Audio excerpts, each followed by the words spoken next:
4 पढ़ रहे हैं जी। नोट्स के एंगल से मैंने आपसे कहा था कि चैप्टर 4 को आप आई कैप की किताब से याद कर लें, ठीक है ना, क्योंकि ये इन सारे चैप्टर में वही चैप्टर है जहां से थ्योरेटिकल सवाल आता है और आएगा, इसलिए इसको वहां से रीड करें आप लोग।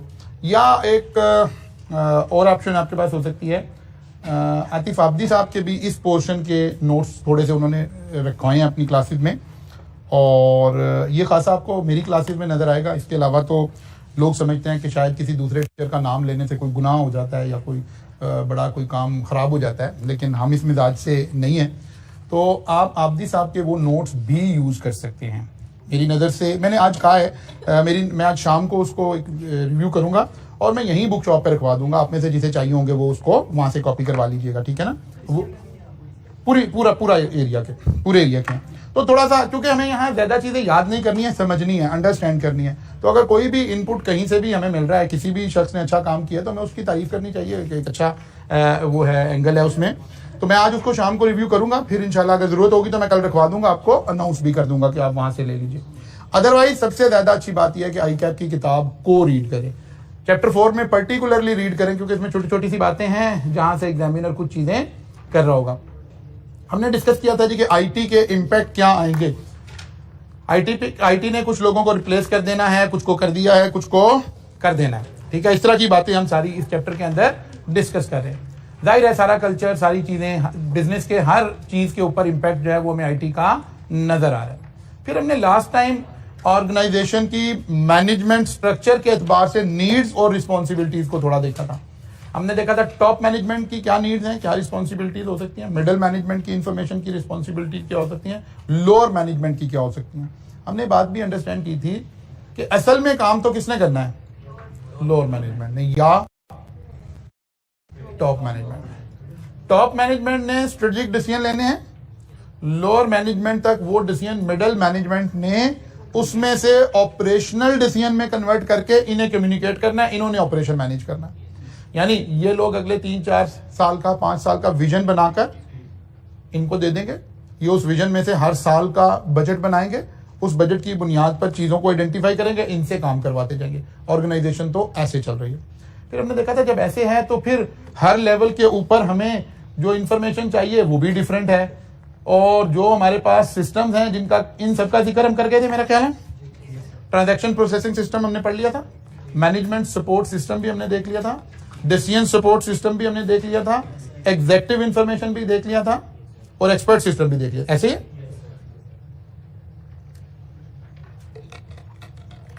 इसका मतलब है किताब से जो पहले 2 लर्निंग आउटकम है आई कैप की बुक के, वो मोर और लेस ये सारे क्या हो गए हैं, कवर हो गए हैं। अच्छा जी, फिर अब इसके बाद लर्निंग आउटकम 3 आता है, जो कि इस सारे सिस्टम को देखने के लिए कुछ बेसिक बातें हमारे साथ कर रहा है। मैं उसका कॉन्सेप्ट आज आपसे डिस्कस कर रहा हूं, आप उसको किताब में से एक दफा देखकर और गो थ्रू कर लेंगे। इंपैक्ट ऑफ टेक्नोलॉजी, फिर वर्चुअल कंपनी हमने देख ली थी, ऑनलाइन सोशल मीडिया का इंपैक्ट देख लिया था, बिग डाटा का इंपैक्ट हमने देख लिया था। यहां से हमने शुरू करना है आईटी कंट्रोल। लर्निंग आउटकम 3 आ गया हमारा, जी आएगा, उसके ऊपर भी डिस्कस करेंगे। आईटी कंट्रोल के बाद ईआरपी के ऊपर हम आएंगे। अच्छा जी, ईआरपी के ऊपर आएंगे और कुछ थोड़े से वो जो हमारे स्पेशलाइज्ड सॉफ्टवेयर है उसके ऊपर 1-2 बातें हो रही आएंगी। अभी आईटी कंट्रोल पहले हम लगाने लगे। वो कह रहे जी 2 तरह का कंट्रोल हमें रिक्वायर्ड है आईटी सिस्टम के अंदर। अब हमें number 1 general control and number 2 application control, ठीक है। जनरल कंट्रोल को अगर हम डिटेल से देखें तो जनरल कंट्रोल में हमें 2 तरह के कंट्रोल लगाने की जरूरत पड़ेगी। One is called system development control and other is called administrative control. Means system development का मतलब है जब आप सिस्टम बना रहे होंगे, आईटी का सिस्टम डेवलप कर रहे होंगे, फिर हमें किन बातों का ख्याल रखने की जरूरत है, कौन कौन से कंट्रोल लगाने की जरूरत है, कौन कौन सी चीजें का हम ख्याल रखेंगे तो एक अच्छा सिस्टम बन जाएगा, और अगर नहीं रखेंगे तो अच्छा सिस्टम नहीं बन रहा होगा। अब ये एक समराइज्ड डेटा यहां से हम सारा देखेंगे। मसलन सबसे पहले वो कहता है कि यार सिस्टम जब आपने डेवलप करना है तो सिस्टम की डेवलपमेंट प्रॉपर ऑथराइजेशन के बाद होनी चाहिए। ये ना कुछ लोगों ने सोचा कि ठीक है जी ये सिस्टम बनाते हैं, ऑर्डर दे दिया, काम शुरू कर दिया, टॉप मैनेजमेंट से या जो भी उसकी अथॉरिटी है उससे आपने ऑथराइजेशन नहीं ली, तो क्या होगा, आप सिस्टम डेवलप भी कर रहे हो, सिस्टम पे काम भी शुरू हो गया, रिसोर्सेज भी अप्लाई हो रहे हैं, सारा कुछ हो रहा है। 4 महीने बाद पता चलेगा वो जो अथॉरिटी उसने कहा जी आपको किसने कहा था काम करना, तो ये सारा टाइम, पैसा, मैनेजमेंट सारा कुछ ज़ाया हो जाएगा। नहीं, प्रॉपर ऑथराइजेशन होनी चाहिए ताकि टॉप मैनेजमेंट देख ले उसका विजन क्या है, वो ये काम करना चाह रही है, नहीं करना चाह रही है। एक्चुअली ये सारा जो कुछ हम काम कर रहे हैं, हम एक लफ्ज़ हमारे ध्यान में होना चाहिए, हम आईटी सिस्टम में अपने बिजनेस में इस कॉन्सेप्ट से ला रहे हैं कि हम इससे एक कंपेटिटिव एडवांटेज हासिल करें, ठीक है ना, या एक दूसरा इसलिए ला रहे हैं कि कहीं कोई ऐसी चेंज तो नहीं आ रही है कि अब एक कंपेटिटिव एडवांटेज का तो मतलब था ना कि हम लीड कर रहे हो, या इन टर्म्स ऑफ कॉस्ट या क्वालिटी। कंपेटिटिव एडवांटेज का मतलब क्या होता है, या मेरी कॉस्ट बेहतर है या मेरी क्वालिटी बेहतर है। आप मेरे कंपेटिटर है, मेरी और आपकी प्राइस बराबर है लेकिन मेरी क्वालिटी अच्छी है, कंपेटिटिव एडवांटेज। मेरी और आपकी क्वालिटी बराबर है लेकिन मेरी प्राइस कम है, कंपेटिटिव एडवांटेज। यानी इसका मतलब यह हुआ या मेरी प्राइस बेहतर है या मेरी क्वालिटी बेहतर है अपने कंपेटिटर से। तो 2 रीजन है। तीसरी रीजन यह हो सकता है कोई टेक्नोलॉजिकल चेंज ऐसी आ रही हो कि अगर आपने उसे गियर्ड अप ना किया तो आपका बिजनेस सर्वाइवल ही खतरे में पड़ जाएगा, आप आउट हो जाएंगे। नोकिया की एग्जांपल, कोडक की एग्जांपल, बेतहाशा लंबी लंबी एग्जांपल, ठीक है ना। आजकल आपको जो टर्म यूज कर रहे हैं मेटावर्स, ठीक है ना। अब जो कंपनी आजकल बैठकर, जिसकी टॉप मैनेजमेंट बैठकर ये डिस्कस नहीं कर पा रही कि नेक्स्ट 2 ईयर जिंदगी में क्या चेंज लाने वाले हैं, अगर वो ऐसे ही बैठे हुए होंगे तो पता चलेगा ये तो सारा काम खराब हो गया, आप बिल्कुल आउट हो गए। कंपनीज तो इन्वेस्टमेंट कर रही हैं, कंपनी तो मेटावर्स के अंदर प्लाजे खरीद रही हैं, कंपनी तो मेटावर्स के अंदर शॉप्स खरीद रही हैं। अब कहेंगे यार ये कौन सी दुनिया की बातें हो रही हैं।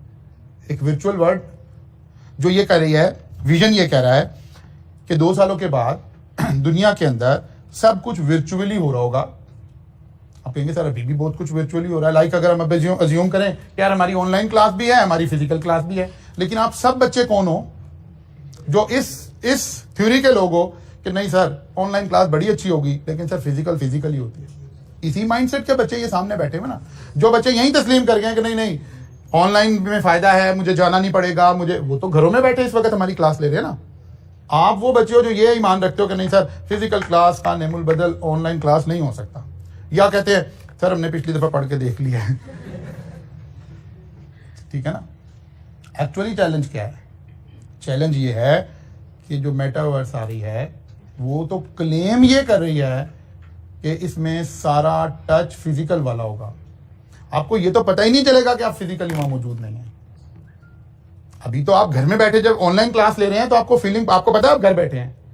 मेटावर्स की ऑनलाइन क्लास में आप घर नहीं मौजूद होंगे, आप तो क्लास में मौजूद होंगे। वो तो विजन तो ये ड्रॉ हो रहा है। दुनिया में कानून तो अब इस पे बन रहा है, आप भी कंपनी लॉ पढ़ेंगे तो दुनिया तो कंपनी लॉ में ये अमेंडमेंट कर रही है दुनिया बैठी इस वक्त कि क्या बोर्ड मीटिंग मेटावर्स में होगी तो हम उसे लीगल मान लेंगे, क्या मेटावर्स में डायरेक्टर के इलेक्शन होंगे तो उसे ठीक माने कि ना माने। दुनिया तो इसके ऊपर इस वक्त कानून बना रही है क्योंकि होने तो ये जा रहा है, खत्म हो गई कहानी है। तो मेटावर्स से मुराद है कि हम वर्चुअली कनेक्ट होंगे, लेकिन जैसे इसकी मैं एक आसान एग्जांपल से उसे समझाने की कोशिश करता हूं। हमारे यहाँ इतना अच्छा सेटअप उसका कोई है नहीं, लेकिन आप यूएई में जाए ना, अब उन्होंने एक वो नया म्यूजियम भी बनाया, वो भी इसी मेटावर्स की टेक्नोलॉजी पे बना हुआ है। इससे पहले वहां 2, एक OMG वर्ल्ड के नाम से है और एक फरारी वर्ल्ड के नाम से, 2 बड़ी प्लेसेस।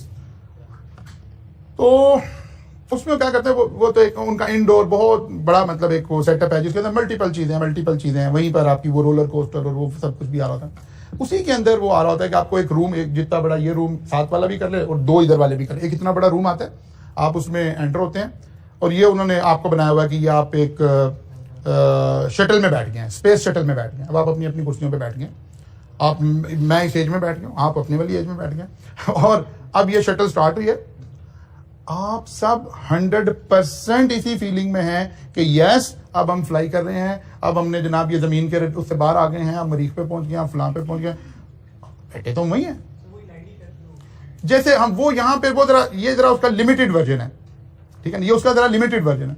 वहां आप एक्चुअली बिल्कुल 100% उस फीलिंग में पहुंच जाते हैं। जब मेटावर्स में क्लास हो रही होगी, आप घर बैठे होंगे, आपने ग्लासेस लगाए हुए होंगे, टीचर बिल्कुल आपके सामने मौजूद है और आप इंटरेक्शन ऐसे ही कर रहे हैं।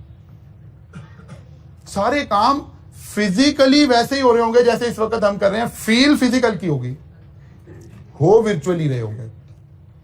बोर्ड मीटिंग्स उस पे हो रही होंगी, कंपनी मीटिंग्स उस पे हो रही होंगी, शॉपिंग, आप एक प्लाजा में जाएंगे, वो जो मैं अभी कह रहा हूं कि मेटावर्स में आपने प्लाजे खरीदने शुरू किए हैं, दुकानें खरीदनी शुरू की हैं, वो इसी तरह ही प्लाजे बन रहे हैं। आप जा रहे हैं, अब एक करेक्टर है जो आपको रिप्रेजेंट कर रहा है, आप उस करेक्टर के थ्रू जा रहे हैं, आप चीजों को उठा रहे हैं, टच कर रहे हैं, रख रहे हैं, रैक में वापस रख देते हैं, कर लेते हैं, सारा कुछ, ये सब कुछ होने जा रहा है। Mean feel experience just like physical world का होंगे आप वर्चुअल वर्ल्ड के अंदर। अब ये 2 साल से ज्यादा नहीं लगना इसको ट्रांसफॉर्म होने में। फायदा बाद में सोचेंगे ना, जब ये आएगा तो पता चलेगा। अभी चैलेंज ये है कि जाना हम सब ने है, जाना हम सब ने है। ये बिल्कुल ऐसे ही सोचिए, जब पहले 2D मूवीज आ रही थी, फिर 3D आना शुरू हो गई, तो आज अगर कोई हमें जरा उस तरह की मूवी देखनी हो जो कि 3D इफेक्ट में ज्यादा अच्छी लगेगी, तो आप 2D में देखना पसंद ही नहीं करेंगे आप। बस यही बात। अच्छा जी, वो कह रहे यार ये सारा काम अगर करना है ना तो ऑथराइजेशन से कर ले। पता लगे जाहिद कवि ने सारी वर्चुअल क्लासेस का कर लिया, बाकी डायरेक्टर राजी नहीं है, वो कहते भाई हमने तो नहीं करना। वो कहते नहीं, पहले ऑथराइजेशन करवा लें, सबसे पहले ये काम करने। सेकंड, टेस्टिंग करवा लें। जो काम करने जा रहे हैं ये प्रॉपरली टेस्ट है, ये ना हो इसमें बग्स मौजूद हो, बाकी सिस्टम डेवलपमेंट के अंदर ही कोई गलतियां हो, तो पता चले ये सारा करके जब हम इसको इनिशिएट करें तो पता चले वहीं खड़े हो गए। फिर उससे भी ज्यादा अहम बात आईटी के अंदर एक कंट्रोल लगाने के लिए कि डॉक्यूमेंटेशन करवाएं। क्या मतलब, जब आपका सिस्टम डेवलप हो रहा है ना, जिसको आप सॉफ्टवेयर की दुनिया में भी आर्किटेक्ट ही उसको बोलते हैं, जो शख्स आर्किटेक्ट है वो सारे सिस्टम को डॉक्यूमेंट करे, ताकि क्योंकि इसने तो ये सिस्टम बनाया है, जाहिर है सिस्टम चल रहा है, फाइल्स हैं और उनकी आपस में कनेक्टिविटी है, डाटा यहाँ रिकॉर्ड होगा, ये फाइल यहाँ से एक्सेस हो जाएगी, ये ऐसे चली जाएगी, पोस्टिंग, इसी पर सारा सिस्टम बन रहा है। कल को ये तो बना रहा है, इसके तो ध्यान में है, ये तो उसका रियल आर्किटेक्ट है।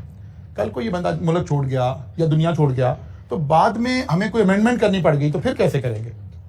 ये बिल्कुल वैसे से ही मसाइल हैं जैसे एक बिल्डिंग, बड़ी कमर्शियल बिल्डिंग बन रही होती है ना, उसके अंदर अब जैसे ये कॉलेज है, इसके अंदर इलेक्ट्रिशियन ने काम किया हुआ है, कहते हैं इस इलेक्ट्रिशियन को ना जान देना, क्यों? वो कहते हैं इसे पता है कौन सी तार कहाँ से गुजर रही है, कहाँ से जा रही है।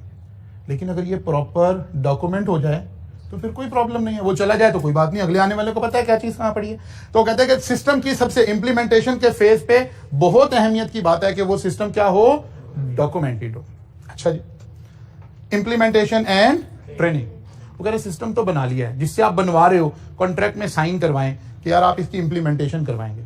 आपने अक्सर एक नाम सुना होगा कि जी वो मुझे जी मैं फर्गूसन में आर्टिकल कर रहा हूँ, क्या कर रहे हैं? वो कहता है जी मैं ईआरपी इंप्लीमेंटेशन पे काम कर रहा हूँ। जिन्होंने फर्गूसन से ईआरपी लिया उनका भाई इसको इंप्लीमेंट भी करवाओ ना, आके लोगों की ट्रेनिंग करो, इस पे काम शुरू हो, तब फायदा है ना। खाली सॉफ्टवेयर खरीदने से तो कोई मसला नहीं हल होगा, जब तक मेरे स्टाफ उससे ट्रेन नहीं होगा, मेरा बिजनेस प्रोसेस उस पर स्विच नहीं करेगा, तो जब तक तो मुझे कोई फायदा नहीं है। तो कह रहा है कि ये काम भी आपने ख्याल में रखना है।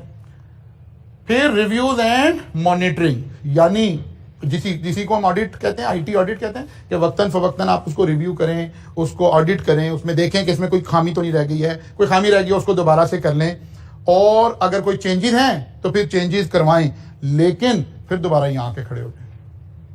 हर चेंज आपकी ऑथराइजेशन से चलनी चाहिए, हर चेंज की प्रॉपर पहले टेस्टिंग होनी चाहिए, हर चेंज की दोबारा डॉक्यूमेंट, यानी चेंजेस का मतलब है फिर 1 2 3 4 5 स्टेप दोबारा कर ले पहले, फिर दोबारा इसी से प्रोसेस से गुजर रहे हो। एक्चुअली हो क्या रहा है, आपको ये सारी चीजें क्यों पढ़ाई जा रही हैं? प्रॉब्लम है। आपने अक्सर सुना है आर्टिफिशियल इंटेलिजेंस आ रही है जी, आर्टिफिशियल इंटेलिजेंस आकर बहुत सारे प्रोफेशन को खत्म कर देगी, फुला प्रोफेशन है रिस्क है, फुला है फुला है फुला है। अब हुआ क्या, जब आईटी हमारे प्रोफेशन में आई ना तो 2 लोगों को चैलेंज दरपेश हुआ, ठीक है ना। 2 लोग थे जिनमें से किसी एक ने वॉइस डिसीजन लेना था। एक आईटी के एक्सपर्ट्स थे, एक हम अकाउंटेंट थे, एसीएस एफसीएस थे, ठीक है। अब इस गाड़ी ने चलना ऐसे था, या आईटी के लोग अकाउंटिंग का नॉलेज ले लेते, वो अकाउंटेंट बन जाते, या अकाउंटेंट के लोग आईटी का बेसिक नॉलेज ले लेते, एक्सपर्ट लेवल नहीं, बेसिक। ये भी बेसिक की बात हुई। अगर आईटी वाले लड़के अकाउंटिंग सीख लेते तो हमारी छुट्टी हो जानी थी, दोनों काम वो करते, हमारी छुट्टी हो जाती। हम चार्टर्ड अकाउंटेंट ने क्या किया, विजनरी काम किया, हमने आईटी का बेसिक काम सीख लिया, डेवलपमेंट नहीं सीख ली, बेसिक सीख लिया। और हमने कहा यार जो सारा बिजनेस है ना नीचे, ये फिलहाल तो, आइंदा क्या होगा खुदा को पता है, फिलहाल तो ये सबसे रिलायबल बंदा हमें समझता है, हमारी एडवाइस पे चलता है, फैक्ट्री लगा लो, बंद कर दो, ये कर दो, ये कर दो, ये कर दो। तो जब ये आईटी का डिसीजन लेने जाएगा तो हमारी मानेगा, बिल्कुल मानेगा। इस वक्त तो ये बात हमारी मान रहा है। हमने क्या किया, जल्दी से खुद अपने सिलेबसिस में और खुद अपनी पर्सनल डेवलपमेंट में हमने आईटी का बेसिक स्ट्रक्चर सीख लिया। और आईटी वालों को जाके कहा यार तुम्हारे से नहीं ईआरपी वगैरह फेल होने, ऐसा करो मेरे पास जॉब करो, मैं तुम्हें काम दूंगा, तुम मेरे साथ काम करना। अब अगर मैं बिल्कुल अनाड़ी होता तो ये काम नहीं हो सकता था। मैंने बेसिक स्ट्रक्चर का नॉलेज लिया। हम अकाउंटेंट ने आईटी सीखकर सारे ईआरपी के बिजनेस की जो बिलियंस ऑफ डॉलर की इंडस्ट्री थी पूरी दुनिया की, वो हमने कैप्चर कर ली। आज हमारी ऑडिट फर्म्स ये सारी सर्विसेज प्रोवाइड कर रही है बिकॉज हमने स्ट्रेटजी कर ली। इस स्ट्रेटजी के पार्ट के तौर पर आपको चीजें पढ़ाई जा रही है कि आप बिल्कुल ब्लैंक ना बैठे हो, आपका विजन हो, आप चीजों को जस्ट लीड कर सकते हो, करना नहीं है, करवाना तो नहीं सही है। तो बजाय इसके कि ओरेकल आके सेल करती है, हमने ओरेकल को कहा नहीं आप मेरे साथ कॉन्ट्रैक्ट करें, मैं सेल करूंगा, क्योंकि नीचे मेरे सारे क्लाइंट तो मेरी बात मान के चलते हैं। अब अगर हमें बिल्कुल बेसिक नॉलेज भी नहीं होगा कि यार ये चीजें हमने देखनी है, तो फिर तो हम मारे जाएंगे। इसका ये मतलब नहीं है कि हम आपको आईटी के इंजीनियर बनाने जा रहे हैं, ना हम खुद इंजीनियर हैं आईटी के, हम आपको एक विजन सिखाने जा रहे हैं सिलेबस के जरिए से। तो कहता है यार जब आप किसी से डेवलपमेंट करवाएं तो आपको पता हो कि इन चीजों का मुझे ख्याल करना चाहिए। ठीक होगी बात। फिर कहते हैं एडमिनिस्ट्रेटिव कंट्रोल क्या लगाने हैं। कहते हैं सबसे पहले इंटेग्रिटी ऑफ हार्डवेयर, यानी हार्डवेयर हम समझ गए थे, हर वो चीज जो फिजिकल हमें नजर आ रही है, इसकी इंटेग्रिटी यानी इसको मेंटेन रखना, यानी ये सही रहे, रिलायबल रहे।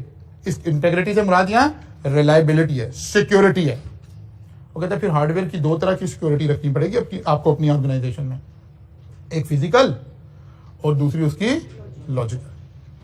फिजिकल का तो क्या मतलब है, कोई एम्प्लॉय, कोई लोग हार्डवेयर चुरा कर ना ले जाएं, हार्डवेयर को डैमेज ना कर दें, हार्डवेयर को मिसयूज ना कर लें, तो इसके ऊपर कोई पॉलिसीज बनानी पड़ेगी। इसका मतलब है हार्डवेयर को रखने से रिलेटेड हमें देखना पड़ेगा कि यार ऐसे ना हो कि कोई भी बच्चा जाता हुआ हार्डवेयर अपना साथ ले जाए, तो हमें कोई बॉक्सेस लगाने पड़ेंगे, कोई लॉक्स लगाने पड़ेंगे। जैसा जैसा डाटा, जितना जितना डाटा इंपॉर्टेंट है उतना उतना ज्यादा उसकी सिक्योरिटी रख लेंगे। और अगर हमारा कोई बड़ा ही महंगा और बड़ा ही सेंसिटिव डाटा है तो फिर एक खास डाटा रूम में रख लेंगे चीजें। उस रूम में एंटर होने से पहले लोगों को चेक कर लेंगे, जाते हुए लोगों को चेक कर लेंगे, वहां एक्सेस लोगों की रिस्ट्रिक्ट करेंगे, हर बंदा नहीं आ सकेगा। और अगर इससे भी अब डिपेंड करेगा ना आप क्या बिजनेस कर रहे हैं, जितना जितना जितना जितना आप ऊपर जाते जाएंगे वैसे वैसे बिजनेस हमें समझ आता है कि चीजों की सिक्योरिटी हमने कैसे मेंटेन करनी है। कभी किसी अगर अच्छी इस्टेब्लिश ग्रोसरी शॉप पे जाइए आप दुनिया भर में, तो वो जो टिल के ऊपर बच्चा बैठा जहां आप बिलिंग करवा रहे होते हैं, उस बच्चे की ड्रेसिंग नीड दुनिया ने आइडेंटिफाई की हुई है। वो ऐसा उसको यूनिफॉर्म वो दिया जाएगा जिसमें पॉकेट नहीं होगी, तो पॉकेटलेस उसके सारा ड्रेस होगा, ताकि वो कोई कैश, कोई करेंसी, कोई चीज चुरा ना सके। कैसे रखेगा, कहाँ रखेगा, फिर कोई चेक कर लेंगे उसको एंटर होते हुए जाते हुए। तो ऐसे हम सारा कर लेंगे। फिर कुछ लॉजिकल भी हमें कंट्रोल लगाने पड़ेंगे, कोई पासवर्ड लगा दें, कोई और चीजें लगा दें, कोई एंट्री के ऊपर बैरियर लगा दें, ताकि हम हार्डवेयर की इंटेग्रिटी को क्या रख सकें, इंटैक्ट रख सकें। ये तो हार्डवेयर की साइड आ गई जी। फिर हमें सॉफ्टवेयर की इंटेग्रिटी को भी इंटैक्ट रखना पड़ेगा। लॉजिकल से मतलब है यही कि कोई आप उसका अरेंजमेंट ऐसे रखें, कोई लॉजिकल अरेंजमेंट में चीजें पड़ी हुई हों, कोई और उसको कहते हैं कि हर आदमी एक्सेस ना कर सके, उसको रिमूव करने का कोई हमारा अरेंजमेंट हो, कोई एसओपीज अवेलेबल हो। इस तरह से हम इसकी हिफाजत करेंगे। इंटेग्रिटी ऑफ सॉफ्टवेयर, सॉफ्टवेयर के अंदर हमें दो जगह पर इंटेग्रिटी चाहिए। एक तो हम पासवर्ड्स के जरिए इंटेग्रिटी मेंटेन करेंगे, ठीक है ना, कि ये काम है, आपका पासवर्ड है, फलां है, ये है। अब फिर पासवर्ड के ऊपर भी बेसिक थोड़ी सी बातें करते हैं। और दूसरा आप लॉगिन के जरिए इंटेग्रिटी मेंटेन करेंगे। पासवर्ड और लॉगिन बदाहिर एक सी चीजें लग रही होती है, ठीक है ना, लेकिन हम क्या करते हैं, लॉगिन से तो मुराद है अप्रोप्रिएट लेवल के लॉगिन आपको दिए जाए। मसलन आप में से अगर कोई राइज की क्लासेस ही पढ़ रहा है तो आपको एक लॉगिन आता है, आपको अब राइज की वेबसाइट पर तो सारे कोर्सेज सारा कुछ पढ़ा हुआ, लेकिन आपको एक्सेस कौन सी मिलती है, जिस कोर्स में आप एनरोल्ड होते हैं। और कौन सी टाइप की मिलती है। आप एज अ स्टूडेंट एनरोल हुए, आपको स्टूडेंट वाला रोल मिलेगा। मेरे साथ बहुत सारे फैकल्टी मेंबर जो काम कर रहे होंगे उन्हें टीचर वाला रोल मिलेगा, ताकि वो टेस्ट अपलोड कर सकें, कोई और टीचर से रिलेटेड जो बातें हैं वो देख सकें। लेकिन मैं उसका एडमिन हूं तो मेरे पास सारे पासवर्ड, हर चीज का लॉगिन होगा। मैं डेटा के कोर्स क्रिएट भी कर सकता हूं, रिमूव भी कर सकता हूं, स्टूडेंट को एनरोल भी कर सकता हूं, अनएनरोल भी।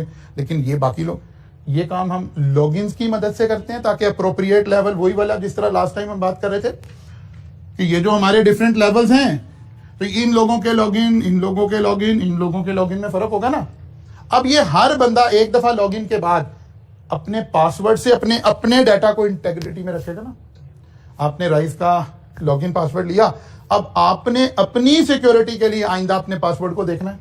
तो पासवर्ड के ऊपर वो जो जर्नल सी गुफ्तगू आज के इस दौर में कि यार पासवर्ड आपके वक्तन फवक्तन चेंज होते रहने चाहिए। पासवर्ड ऐसे नहीं होने चाहिए जो लोग दूसरे हैकर इजीली जिसको हैक कर सके। मतलब कैसे? आपकी डेट ऑफ बर्थ, आपके घर का नंबर, आपकी गाड़ी का नंबर, आपका कोई और इस तरह का लाइफ का कोई यूनिक नंबर हो, तो ये फर्स्ट हो सकता है कि इंसान ने ऐसे पासवर्ड लगाए होंगे। ठीक है ना? तो इनको हैक करना आसान है, आइडिया लगाना आसान है नहीं। ये अल्फा न्यूमेरिक होने चाहिए, अल्फाबेट्स भी हो, न्यूमेरिक भी हो, ताकि इस तरह के पासवर्ड हो। फिर पासवर्ड हमें कहीं कागज पर लिख कर नहीं रखने चाहिए, वक्तन फवक्तन चेंज करते रहना चाहिए। वही जो पासवर्ड की अब बाद दफा एग्जाम में वो सिर्फ यही 2-3 मार्क्स की बात पूछ लेगा कि यार पासवर्ड में हमें किन चीजों का ख्याल रखना चाहिए, लॉगिन हमें क्या हेल्प प्रोवाइड कर रहे हैं। अब ये यहां से छोटे छोटे 2 मार्क्स 3 मार्क्स के सवाल बनने की कोई हम ऑप्शन क्रिएट कर सकते हैं। अच्छा जी, सेग्रीगेशन ऑफ ड्यूटी। जो लोग ऑडिट पढ़ रहे हैं, ये पढ़ चुके हैं, ये पढ़ेंगे, वो ये बात पढ़ेंगे कि बाद दफा हम कंट्रोल कहां से लगाते हैं, सेग्रीगेशन ऑफ ड्यूटीज, ताकि एक ही आदमी अगर सारे काम करेगा तो गलती होने का चांसेस ज्यादा है। तो हम सेग्रीगेशन, एक काम मैंने किया, बाकी का आप करें, बाकी का आप करें, कई हाथों से गुजरेगा, मेरी गलती आप पकड़ लेंगे, आपकी गलती कोई और पकड़ लेगा। अच्छा जी, कंटिन्यूटी ऑफ ऑपरेशन। जो काम हम सॉफ्टवेयर के जरिए अब करना शुरू हुए हैं वो कंटिन्यू भी रहे। इसको कहते हैं डिजास्टर रिकवरी कंट्रोल। लिख लें लफ्ज, डिजास्टर रिकवरी प्लान भी कहते हैं, कंट्रोल भी कहते हैं। यानी कोई डिजास्टर हो गया, कोई अनयूजुअल इवेंट हो गया, फिर कहां खड़े होंगे, फिर क्या करेंगे? क्या मतलब? किसी हैकर ने आपकी सारी वेबसाइट हैक कर ली है, अब क्या करेंगे? आपके पास रिकवरी का प्लान क्या है? हैकर की मिन्नतें करेंगे? वैसे तो खुद ही कांटेक्ट में आएगा थोड़े दिनों के बाद कि भाई डेटा वापस चाहिए तो बताओ, ठीक है ना? या आपके पास कोई अपना भी रिकवरी प्लान है, कोई आपने बैकअप्स लिए हुए हैं। अब आपने कहा सर बैकअप लिए हुए हैं, हमने एक हार्ड एक्स्ट्रा लगाई हुई है सिस्टम में। भाई जब सिस्टम हैक हो गया तो एक्स्ट्रा वाली भी हैक हो गई है, वो नहीं बची। इसका मतलब है हमारे जो बैकअप्स थे वो सिस्टम के साथ कनेक्टेड नहीं होने चाहिए थे, फिर तो वो रिकवरी के टाइम पे मदद करेंगे। अब डिजास्टर का मतलब है कोई भी बैड इवेंट हो सकता है। आज तो हम क्योंकि क्लाउड बेस हो गए हैं इसलिए बातें पुरानी हो गई हैं, वरना हम पहले कहते थे जी आपने जी एक्सटर्नल हार्ड डिस्क पे डाटा रखना है और वो हार्ड डिस्क महफूज कहां, outside the office, at least outside the office, ताकि खुदा ना खास्ता ऑफिस को आग लगे तो ये हार्ड कहीं और पड़ी हुई हो। ये जब तक क्लाउड नहीं आया था उससे पहले की बातें समझे। अब तो क्लाउड बेस हो गया, काम इजी हो गया जरा। फिर जितना सेंसिटिव डाटा होता था, हम इस बात की डिजास्टर रिकवरी को उतना ज्यादा डिटेल में प्लान करते थे। मसलन बैंक्स का डाटा, स्टॉक एक्सचेंज का डाटा। अब स्टॉक एक्सचेंज का जब क्लाउड का कॉन्सेप्ट नहीं भी था तो ये काफी नहीं था कि स्टॉक एक्सचेंज का डाटा आप स्टॉक एक्सचेंज की हार्ड डिस्क से लेकर कहीं और रख लें, इतना काफी नहीं था। वो कहते हैं इतना बड़ा काम है, ये इतना सेंसिटिव काम है कि अगर खुदा ना खास्ता कल को कोई बम ब्लास्ट हो जाए और पूरी स्टॉक एक्सचेंज उड़ जाए तो फिर क्या आप अगले दिन आके सॉरी करेंगे कि हमारे पास डाटा भी नहीं है? कहते नहीं। कहते ये स्टॉक एक्सचेंज से कहीं बाहर होना चाहिए था, फर्ज किया लाहौर में किसी और जगह। वो कहते नहीं, अगर खुदा ना खास्ता, खुदा डिजास्टर मीन्स कुछ भी हो सकता है, अगर पूरा लाहौर ही ना रहे फिर क्या होगा? okay, इसका भी डिजास्टर प्लान होना चाहिए। इवन सोचते सोचते अगर पूरा पाकिस्तान नहीं रहेगा तो क्या होगा? और यकीन जाने जब कराची स्टॉक एक्सचेंज का डाटा प्लान किया गया तो ये सारे एस्पेक्ट जब अभी क्लाउड नहीं आया था उस वक्त भी रखे गए कि अगर खुदा ना खास्ता अल्लाह ना करे नेशन एज अ होल भी डिजास्टर में चली जाए तो डाटा आपका रिकवरी में पड़ा हो, किसी और कंट्री में भी उसको सेव किया जा रहा होता था उस वक्त भी।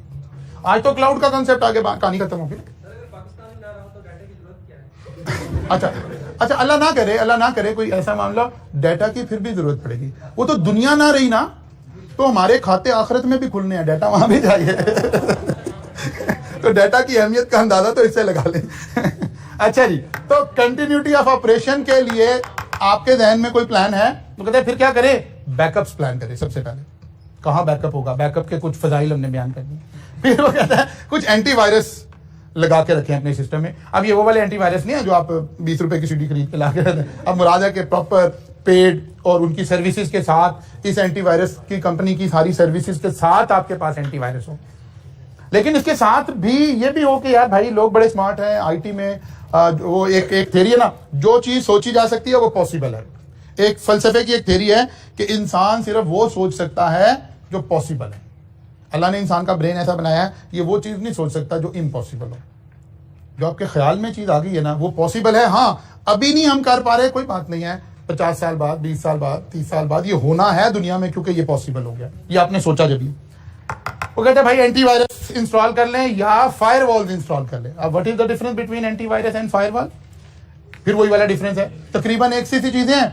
एंटीवायरस खाली सॉफ्टवेयर का नाम है, फायरवॉल में समटाइम हार्डवेयर भी इन्वॉल्व कर लेते हैं। यानी हार्डवेयर एंड सॉफ्टवेयर से अगर हम वायरसेस कंट्रोल करने का कोई सिक्योरिटी फीचर ले रहे हैं तो हम उसे फायरवॉल बोलते हैं, और अदरवाइज उसको एंटीवायरस बोलते हैं। फिर वो कहते हैं सारा कुछ करने के बावजूद आखिर में इंश्योरेंस भी करवा लें, क्योंकि कोई लॉस हो गया, कोई बड़ा लॉस हो गया तो इंश्योरेंस कंपनी आपको कम से कम लॉस आपका रिकवर कर दे, रिस्क को मिटिगेट कर लें इसकी मदद से।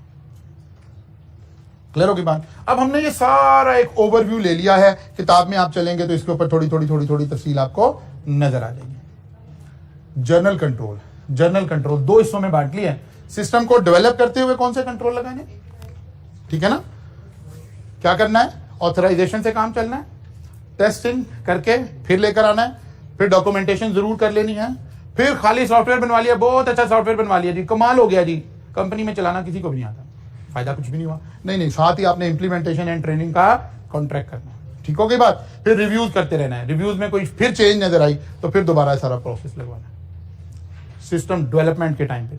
अब सिस्टम डेवलप होके आ गया है, अब हमने काम शुरू कर दिया। अब कौन से कंट्रोल लगाने हैं? इंटेग्रिटी ऑफ हार्डवेयर को मेंटेन रखना है, इंटेग्रिटी ऑफ सॉफ्टवेयर को मेंटेन रखना है, सेग्रीगेशन ऑफ ड्यूटीज को देखकर चलना है, और डिजास्टर रिकवरी प्लान करके चलना है।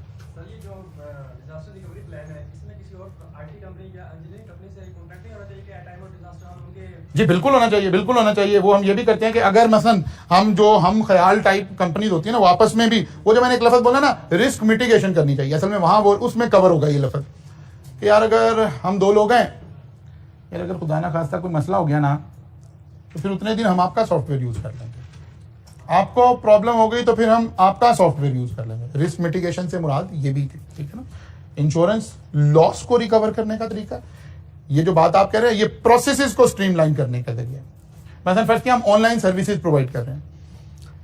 लाहौर में यानी पाकिस्तान में 3-4 इदारे हैं जो एक्सवॉस यूज कर रहे हैं, ठीक है ना जी, हम कर रहे हैं, कराची में एक इदारा कर रहा है, हमारे इदारे के साथ हमारे ही दोस्तों ने अब अपना इदारा बना लिया, वो भी इदारा, इसी सारा कुछ ये यूज हो रहा था। अब हम सोचें कि किसी एक इदारे को अगर मसला आ गया तो उन्होंने कहा यार यही तो बिजनेस करने का टाइम होगा, फिर सारे स्टूडेंट हम उठा लेंगे। ऐसे सोचना है या इदारों ने कोलैबोरेशन से चलना है? अगर कोलैबोरेशन से चलना है, हम इसको रिस्क मिटिगेशन कह रहे हैं। यार अगर खुदा ना खास्ता कोई मसला आ गया ना, तो आप मेरे वाले सॉफ्टवेयर पे आ जाइएगा, 10 दिन 5 दिन मैं आपको सर्विस, मुझे आ गया तो मैं आपको सर्विस प्रोवाइड कर दूंगा। ये भी डिजास्टर रिकवरी का एक तरीका, ठीक है ना, बिल्कुल ये ऑप्शन हो सकती है। बात समझ में आ गई जी? अच्छा जी, एक्चुअली रिक्वायर्ड क्या, एक बेसिक कॉन्सेप्ट डिस्कस हो, फिर आप किताब जाकर ICAP की पढ़ ले तो बहुत सारी चीजें स्ट्रीमलाइन हो जाएगी। जर्नल डेवलपमेंट, जर्नल कंट्रोल, हमने कहा था कंट्रोल 2 तरह के लगे हुए। दूसरा कंट्रोल कौन सा था? एप्लीकेशन कंट्रोल, ठीक है। अब हम चलते हैं जनाब एप्लीकेशन कंट्रोल की तरफ। एप्लीकेशन कंट्रोल में फिर हमने 2 कंट्रोल लगाने हैं। One is input of data control, यानी डाटा को जब हमने सिस्टम में एंटर करना है वहां कंट्रोल लगाएं, और फिर जब डाटा इनपुट हो गया है, जहां वो डाटा पड़ा है उसका नाम क्या है? Master file. अब मास्टर फाइल के ऊपर क्या कंट्रोल लगाने हैं? वो कहते हैं जब डाटा आपने इनपुट करना है तो अगेन जो मर्जी बंदा है डाटा एंटर करता चला जाए? No, authorised person can enter the data. अब ऑथराइजेशन में वो जो हमारी हायरार्की है वो सारी आ सकती है। ये तजर्बा आपने करना हो तो आप कभी किसी भी ग्रोसरी स्टोर पे, ये जो निशात वालों का और ये जो पैकेजेस मॉल, इस तरह के किसी भी स्टोर पे चले जाएं, जरा थोड़े बड़े स्टोर पे, वहां से कुछ चीजें खरीदें। जब वो बिल बना ले तो कहना यार नहीं, ये चीज डिलीट कर दो, ये नहीं मुझे चाहिए। अब जो टिल पे लड़का खड़ा होना फौरन ऐसे करके देखेगा कि मेरा शिफ्ट मैनेजर कौन है, वो उसको इशारा करेगा, या अगर उसकी टिल प्रॉपर है तो लाइट अपनी ऑन करेगा, मैनेजर समझ जाएगा, मुझे कॉल करा, फौरन आएगा कि सर ये डिलीट कर दें। टिल पे खड़े हुए लड़के को ये ऑथराइजेशन है कि वो सेल रिकॉर्ड कर सकता है, डिलीट नहीं कर सकता। ऑथराइजेशन रिफंड कर दें जी, अब इन दोनों को इख्तियार नहीं है, कोई और बंदा है जो रिफंड को देखता है। ऑथराइजेशन तो हमने जब डाटा रिकॉर्ड हो रहा होता है तो वहां भी हमें प्रॉपर ऑथराइजेशन चाहिए। ये हम लॉगिन्स की मदद से भी देख सकते हैं, मेरे लॉगिन से ये काम हो सकता है, आपके से नहीं हो सकता। तो सबसे पहले इनपुट के ऊपर हमें ऑथराइजेशन का कंट्रोल लगाना है, कंप्लीशन का कंट्रोल लगाना है। सारा डाटा रिकॉर्ड हो गया कि नहीं हो गया, सारी सेल रिकॉर्ड हो गई है कि नहीं हो गया। पता चला कस्टमर लेकर आया, उसने 50 चीजें खरीदी हैं, 45 का बिल हुआ, 5 वैसे ही गुजार दिए उसने। इसके ऊपर क्या कंट्रोल लगा हुआ है, ठीक है ना। सारा डाटा एंटर हुआ है कि नहीं हुआ, हमने कंप्लीशन को किस तरह से इंश्योर करना है, ये हमें सोचने की जरूरत है कि कैसे रिकंसाइल करेंगे, कैसे देखेंगे कि सारा डाटा रिकॉर्ड हुआ है, इनपुट हुआ है कि नहीं हुआ है। मतलब बच्चे एडमिशन ले रहे हैं, बच्चे ने एडमिशन करवा दिया है, सॉफ्टवेयर में हाफिज शहबाज साहब ने एंटर नहीं किया। अब हम कैसे इंश्योर करें कि यार ये सारी ट्रांजैक्शन एंटर हुई है कि नहीं हुई है, इसके ऊपर क्या कंट्रोल लगाना है। फिर जो एंटर हुई है वो ठीक हुई है कि नहीं हुई है, एक्यूरेसी। अब एक्यूरेसी के ऊपर बाद दफा हम जनरल बिल्ट इन कुछ कंट्रोल लगा लेते हैं, बाद दफा हमें कॉस्ट मैटर नहीं कर रही होती, एक्यूरेसी मैटर कर रही होती है। तो बाद दफा हम आईटी में क्या करते हैं, जो सेंसिटिव डाटा है हम एक ही वक्त में, जितना सेंसिटिव है एक ही वक्त में हम अपने सॉफ्टवेयर पे 2 लोगों को बिठा देते हैं अलग अलग जगह पर, सेम डाटा देके। हालांकि रेपिटेशन ऑफ वर्क हो रही है अनफॉर्चुनेटली, ये भी डाटा एंटर कर रहा है, ये भी सेम। आपने एडमिशन लिया, हम कर ऐसे नहीं रहे, समझा रहा हूं खाली आपने एडमिशन लिया, आपकी एडमिशन डिटेल एक बच्चे ने एंटर की, ये पेपर है, ये टीचर है, ये फीस है, ये एड्रेस है, ये CRN नंबर है, एंटर कर। सेम डाटा दूसरे ने भी एंटर किया, सॉफ्टवेयर ने देखा अगर डाटा बिल्कुल ठीक है तो उसने माना कि एक्यूरेट है। डिफरेंस आया, उसने दोनों को बता दिया कि यार ये फील्ड आपकी मैच नहीं कर रही, चेक कर लो ठीक है कि नहीं। एक्यूरेसी डिपेंड करेगा कितना सेंसिटिव डाटा है, उसकी एक्यूरेसी मैंने कैसे मेंटेन करनी है। हमारे जहन में ये 3 बातें होनी चाहिए जब आपने इनपुट ऑफ डाटा करना है। हर बंदा ऐरा गैरा मुंह उठा के डाटा एंटर कर दे, नो। ऑथराइजेशन चाहिए, कंप्लीशन चाहिए, एक्यूरेट है, ऑथराइज है, सारा डाटा रिकॉर्ड करके गया कि नहीं करके गया, डाटा सारा रिकॉर्ड हो गया, एक्यूरेट है कि नहीं है। पता चला आपने पेपर रखे कोई हुए हैं, उसने एनरोल कहीं और कर दिया है, आपको क्लास कमिटमेंट किसी और का मैसेज जा रहा है, वो एक मुसीबत में पड़ जाएंगे।